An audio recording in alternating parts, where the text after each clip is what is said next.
Now, if you listen close, the first thing she says is, "I'm so mad at him." Do you guys want to get by it first and we take a picture? Oh, oh, oh, oh, Oh my god. This poor guy. So let me show you the correct way to tie a balloon weight so you're not chasing it off into the sunset. I think they used a plastic bag, but we're going to use this little cloth one right here. This one kind of has an advantage because it has a drawstring, and we could easily just tie off to the strings or to the neck of the bag. So we're going to cut that off to make this a little more realistic compared to what we saw in the video. Cut these strings off. Here we go. You can see I've taken it out. And spoiler alert, it's a boy. Actually, I don't know, but if you'd like some blue paracord, you can pick it up at my shop, awesomeforsale.com. Help support my channel.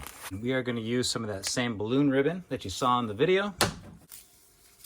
You'll take your ribbon and make a loop. Then you'll take your loop and you'll twist it around the line. So you have these two windows and you'll join those two windows together. Again, I'll show you better with the actual piece of rope. Now we'll take our bag, cinch it together, and all we have to do is pull this tight. Okay. Get dressed up here a little bit. There we go. That's it. And then this end, let's see if my scissors will do this. I don't know if they will, they're serrated. There we go, that looks decent. All right, there's your balloon weight. Now, let's say it starts to blow off into the wind. Pull, pull, pull. You can see it broke before the knot came undone. All right, let's do that again. This appears to be more the consistency of what their little weight bag was made of. Same thing again. You can get pretty quick with this. All right, let's poke this through. And you don't need to do a whole lot of pressure when you tie this together.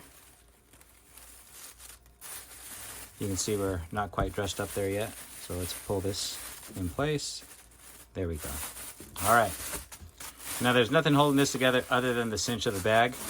Let's pull, pull, pull. Here comes the wind. Here comes the wind. There you go.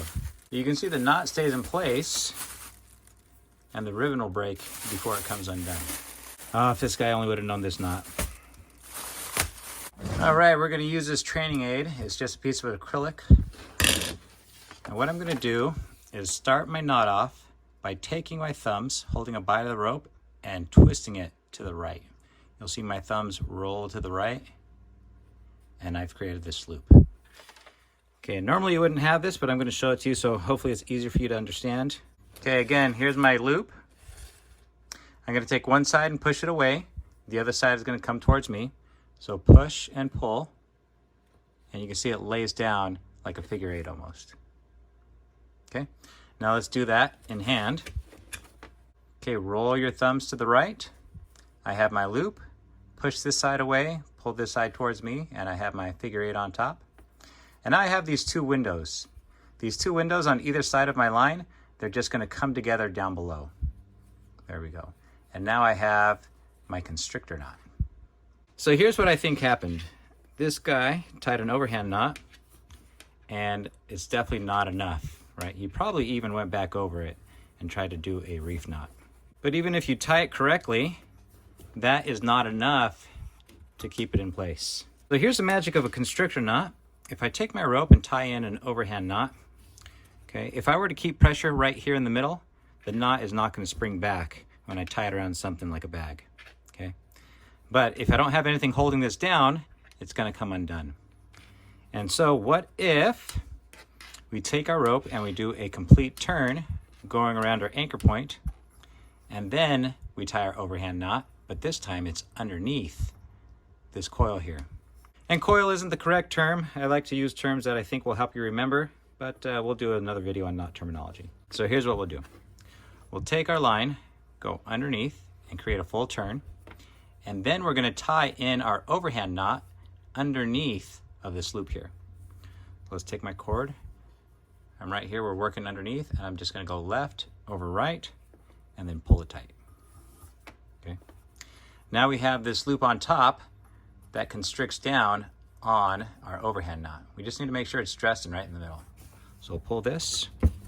This is the same knot they'd use to tie bank bags together back in the olden days. And once it got to the bank, they would cut the knot off to open the bag.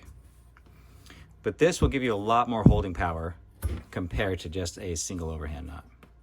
Now when I tie it, what I'll do is take my thumbs, roll them to the right, create that loop, and then push and pull to create that figure 8. Match those together, and then we'll pull it on there. And if you want to take time to practice this knot, you can see that there is a way to just throw a loop over the top. You see here we have a regular turn going on our pipe, and then we'll take this, throw it over the top, and we have our same constrictor knot.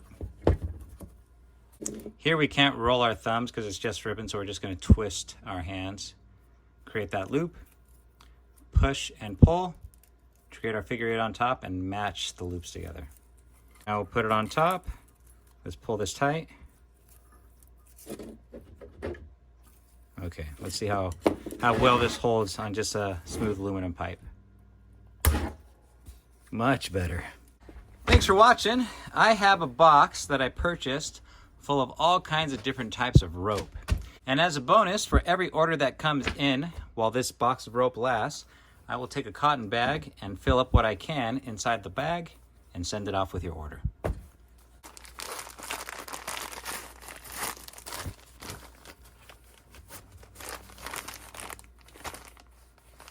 Thanks for watching.